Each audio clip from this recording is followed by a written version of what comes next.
உங்களுக்கு எனது வாழ்த்துக்கள். கர்த்தருக்குள் நீங்கள் ஆசீர்வாதமாக, சந்தோஷமாக, சமாதானமாக இருப்பீர்கள் என்று நான் கர்த்தருக்குள் விசுவாசிக்கிறேன். கர்த்தர் நம்மை தொடர்ந்து ஆசீர்வதிப்பாராக. அவருடைய சித்தம் எங்களுடைய வாழ்க்கையில் நிறைவேறும்படி நம்மை வழி நடத்துவாராக. இன்றைய நாளில் நாங்கள் ஒரு காரியத்தை அறிக்கை செய்ய போகிறோம். Poverty is illegal in my life. என்னுடைய வாழ்க்கையிலே வறுமை இருக்க முடியாது. வறுமை சட்டபூர்வமானது அல்ல. Poverty is illegal in my life. ஒவ்வொரு கிறிஸ்தவனும், தேவனை அறிந்த ஒவ்வொரு பிள்ளைகளும் இந்த காரியத்தை நீங்கள் அறிக்கை செய்ய வேண்டும்.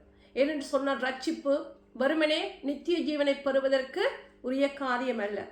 Salvation is a package. அந்த பேக்கேஜில் நித்திய ஜீவன் இருக்கிறது, நம்முடைய விடுதலை டெலிவரன்ஸ் இருக்கிறது, நம்முடைய ப்ராஸ்பெரிட்டி இருக்கிறது, நம்முடைய ஆரோக்கியம் இருக்கிறது. அது ஒரு பேக்கேஜாகத்தான் ஆண்டவர் நமக்கு கொடுக்கிறார். இன்றைய நாளில் நாங்கள் அறிக்கை செய்ய போகிற காரியம், Poverty is illegal in my life. என்னுடைய வாழ்க்கையிலே வறுமை சட்டபூர்வமற்றது, இருக்க முடியாது என்று நாங்கள் அறிக்கை செய்து கர்த்தர் சிலுவையிலே நமக்காக செய்து முடித்த இந்த ஆசீர்வாதத்துடைய இந்த பகுதியையும் நம்முடைய வாழ்க்கையிலே நாங்கள் பெற்றுக்கொள்ள போகிறோம். உபாகமம் 15 அதிகாரம் 4 இப்படியாக சொல்லுகிறது, எளியவன் உனக்குள் இல்லாதிருக்கும்படி இப்படி செய்ய வேண்டும். அது ஆங்கிலத்திலே அழகாக இருக்கிறது. There should be no poor among you. உங்களுக்குள்ளே தரித்திரன் இருக்க கூடாது என்று ஆண்டவர் சொல்லி அந்த இஸ்ரவேல் மக்களுக்கு அவர்கள் எப்படிப்பட்ட காரியத்தை செய்ய வேண்டும் என்று சொல்லிக் கொடுத்தார். அப்படி செய்தீர்கள் என்று சொன்னால் உங்களுக்குள்ளே தரித்திரன் இருக்க மாட்டான். இப்படியாக சொல்ல அடுத்து அப்படியே அந்த 4 வசனத்துடைய கடைசி பகுதி சொல்கிறது, நின்று நான் உனக்கு கற்பிக்கிற எல்லா கற்பனையின் படியும் நீ செய்யும்படி உன் தேவனாகிய கர்த்தரின் சத்தத்தை கவனமாக கேட்பாயாக. உன் தேவனாகிய கர்த்தர் உனக்கு சுதந்திரிக்கப்படும்படி கொடுக்கும் தேசத்தில் உன்னை மென்மேலும் ஆசீர்வதிப்பார். ஆண்டவர் சொல்லுகிற அந்த கட்டளைகளுக்கு நீங்கள் கீழ்ப்படிந்து நடந்தீர்கள் என்று சொன்னார், இஸ்ரவேலருக்குள்ளே தரித்திரன் இருக்க மாட்டான். அதற்காக அவர்கள் செய்ய வேண்டிய காரியத்தை ஆண்டவர் கற்றுக் கொடுத்தார். அவர்கள் இந்த காரியங்கள் செய்தார்கள் என்று சொன்னால் அவர்களுக்குள்ளே தரித்திரன் இருக்க மாட்டான் என்று ஆண்டவர் சொன்னார். என்று சொன்னால் வறுமை உள்ளவர்களாக, தரித்திரர்களாக தன்னுடைய பிள்ளைகள் இருப்பது கர்த்தருடைய சித்தம் அல்ல. இந்த காரியத்தை நீங்கள் நன்றாக அறிந்து கொள்ள வேண்டும். தன்னுடைய பிள்ளைகள் ஏழைகளாக தேவைகளோடு இருப்பது கர்த்தருடைய சித்தம் அல்ல. அதனால தான் ஆண்டவர் சொன்னார், there should be no poor among you. இன்றைய ஆவிக்குரிய இஸ்ரவேலராகிய நமக்கும் இந்த காரியத்தை நாங்கள் எடுத்துக்கொள்ள முடியும். நாங்கள் தேவனாகிய கர்த்தருடைய சத்தத்தை கவனமாக கேட்டு அவர் சொல்கிறபடி எல்லாம் செய்வோம் என்று சொன்னார், நாங்கள் தரித்திரர்களாக இருக்க வேண்டிய அவசியம் இல்லை. அவர் நமக்காக, அவர் ஐஸ்வர்யம் உடையவராயிருந்தும் நம்முடைய தரித்திரத்தை நீக்கும்படியாக அவர் சிலுவையிலே தரித்திரரானார் என்று சொல்லப்பட்டிருக்கிறது. எனக்கு பிரியமானவர்களே, நாங்கள் எல்லோரும் ஆசீர்வாதமாக, தேவைகள் இல்லாமல் நிறைவாக இருக்க வேண்டும் என்பதே கர்த்தருடைய சித்தமாய் இருக்கிறது. சங்கீதம் 23 இப்படியாக சங்கீதக்காரர் அறிக்கை செய்கிறார், கர்த்தரின் மேய்ப்பராய் இருக்கிறார், நான் தாழ்ச்சி அடையேன்.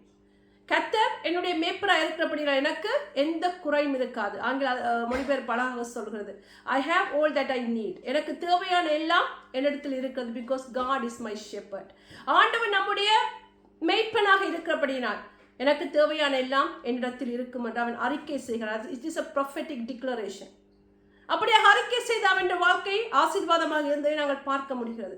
மத்தேயு 6:33 ஆண்டவர் இந்த காரியத்தை தான் சொல்லுகிறார், என்னுடைய ராஜ்யத்தின் நீதியை நீங்கள் தேடுவீர்கள் என்று சொன்னால் உங்களுக்கு எந்த குறைவும் இருக்காது.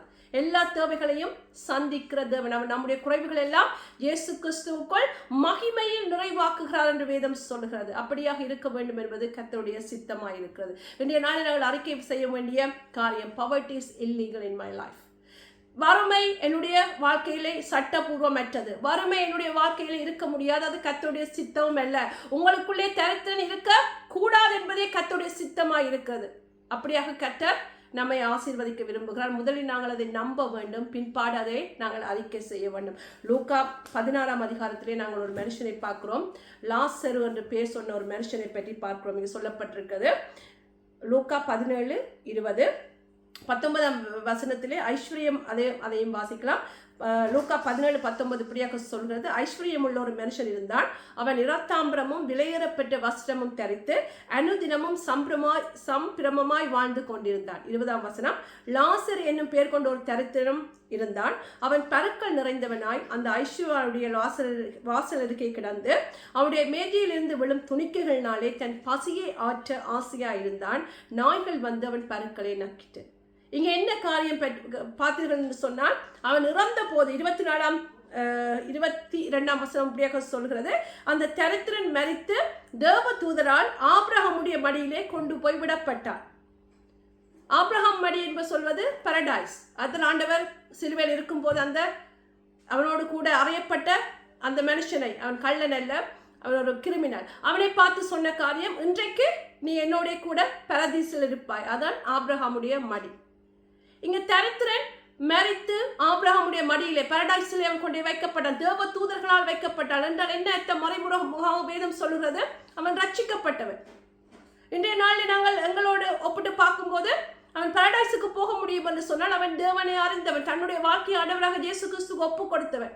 ஆனால் அவனுக்கு அவனுடைய இந்த வாழ்க்கையை நீங்கள் பார்க்கும்போது அவன் ஐஸ்வர்யவானுடைய மேசையிலிருந்து விழுகிற துணிக்கைகளை பெறுவதற்கு அவன் இருந்தாண்டு சொல்லப்பட்டிருக்கிறது. அவன் தரித்திரனாயிருந்தாண்டு சொல்லப்பட்டிருக்கிறது. காரணம் என்ன பிரியமானவர்கள், அவன் நான் இப்படி இருக்க தேவையில்லை என்ற காரியம் அவனுக்கு தெரியவில்லை. நான் தேவனுடைய பிள்ளையாக நான் இப்படி தரித்திரத்தோடு இருக்க வேண்டிய அவசியம் இல்லை என்று அவனுக்கு தெரியவில்லை. அவன் இறந்த பின்பாடு அவன் நித்திய ஜீவனை பெற்றுக்கொண்டான். நாங்கள் இறந்த பிற்பாடு நிச்சயமாக எங்களுக்கு நித்திய ஜீவன் உண்டு.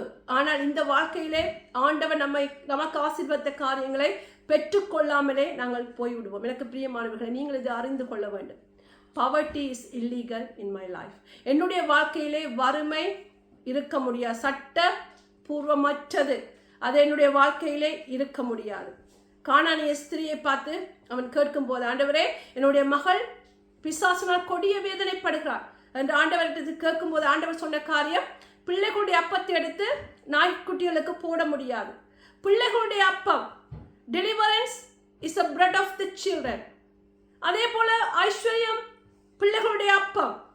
பிள்ளைகளுடைய அப்பத்தை நாங்கள் பெற்றுக்கொள்ள, பிள்ளைகள் அதை பெற்றுக்கொள்ள வேண்டும் என்பதை ஆண்டவருடைய விருப்பமாக இருக்கிறது. இன்றைய நாளே ஆண்டவர் உங்களை பார்த்து சொல்கிற காரியம், தரித்திரம் உங்களுடைய வாழ்க்கையிலே இருக்க முடியாது. Poverty is illegal in your life. முதலாவது நீங்கள் அதை அறிந்து கொள்ள வேண்டும். ஆண்டவர் உங்களை ஆசீர்வாதமாக இருக்க வேண்டும் என்று அவர் விரும்புகிறார் என்ற காரியத்தை நீங்கள் அறிந்து கொள்ள வேண்டும். அதை நீங்கள் அறிக்கை செய்ய வேண்டும். அதை அறிக்கை செய்யும் போது நிச்சயமாக உங்களுடைய வாழ்க்கையிலே நீங்கள் ஆண்டவர் சொன்னது போல, நான் உனக்கு கொடுக்கும் தேசத்திலே உன்னை மென்மேலும் ஆசீர்வதிப்பேன். அந்த வசனத்தை திருப்பி வாசிக்கலாம். தேவனாகிய கர்த்தர் உனக்கு சுதந்திரிக்கும்படி கொடுக்கும் தேசத்தில் உன்னை மென்மேலும் ஆசீர்வதிப்பார். அடுத்த செய்தியில் அந்த தேசத்தை பற்றி பார்க்கலாம். ஆண்டவர் நம்மை சுதந்திரிக்கும்படி, தேசத்தை சுதந்திரிக்கும்படி அவர் தன்னுடைய மக்களை கண்டு அழைத்தார். இன்றைய நாளும் ஆண்டவர் அதே காரியத்தை நம்மோடு பேசுகிறார். அதை அடுத்த செய்தியிலே பார்க்கலாம். இன்றைய நாளிலே இந்த காரியத்தை நீங்கள் உணர்ந்து கொள்ள வேண்டும். அந்த லாசரு போல அவன் நித்திய ஜீவனை பெற்றுக்கொண்டான். ஆனால் இந்த வாழ்க்கையிலே, இந்த பூமியிலே வாழும் போது அவன் தன்னுடைய சாப்பாட்டுக்கே கஷ்டப்பட்டவனாயிருக்கார். மத்தேயு 6:33 ஆண்டவர் சொல்கிறார், என்னுடைய ராஜ்யத்தையும் நீதியையும் தேடும் போது உங்களுக்கு உங்கள் தேவைகள் எல்லாம் சந்திக்கப்படும். உங்களுடைய தேவைகள் எல்லாம் சந்திக்கப்படும். உணவு என்பது நம்முடைய அடிப்படை தேவையா இருக்கிறது. உடை என்பது நம்முடைய அடிப்படை தேவையா இருக்கிறது. நாங்கள் இருக்க வேண்டிய ஒரு வாசஸ்தலம் நமக்கு அடிப்படை தேவையா இருக்கிறது. அந்த தேவைகள் யாவும் சந்திக்கப்படும் என்று ஆண்டவர் வாக்கு கொடுத்திருக்கிறார். பிற்பாடியே இந்த லாசரு சாப்பாட்டுக்காக அந்த ஐஸ்வர்யவானுடைய மேசின் கீழே காத்திருந்தார். என்றால் அவனுக்கு தான் யார் என்று தெரியவில்லை. நித்திய ஜீவனை அவன் பெற்றுக்கொண்டான். ஆனால் இந்த வாழ்க்கையில் அவன் அநேக காரியங்களை இழந்து போனான். எனக்கு பிரியமானவர்கள், இன்றைய நாளில் ஆண்டவர் உங்களோடு பேசிக்கொண்டிருக்கிற காரியம், தரித்திரன் என்னுடைய பிள்ளைகளுக்குள்ளே தரித்திரன் இருக்க முடியாது. Poverty is illegal in my life. Poverty is illegal in your life. வெளியவன் தரித்திரன் இருக்க முடியாது. ஆண்டவருடைய நாளில் உங்களுடைய பேசுகிறார். இதை நீங்கள் நம்ப வேண்டும், விசுவாசிக்க வேண்டும். நான் ஆசீர்வாதமாக இருக்க வேண்டும் என்பதை, கர்த்தருடைய சித்தம் என்பதை நீங்கள் அறிந்து கொள்ள வேண்டும். அதை நம்ப வேண்டும், பிற்பாடு அறிக்கை செய்ய வேண்டும். அப்படியாக எல்லா தேவைகளும் கர்த்தர் சந்திப்பாராக. கர்த்தர் உங்களுக்கு கொடுத்த தேசத்திலே அவர் உங்களை மென்மேலும் ஆசீர்வதிப்பாராக.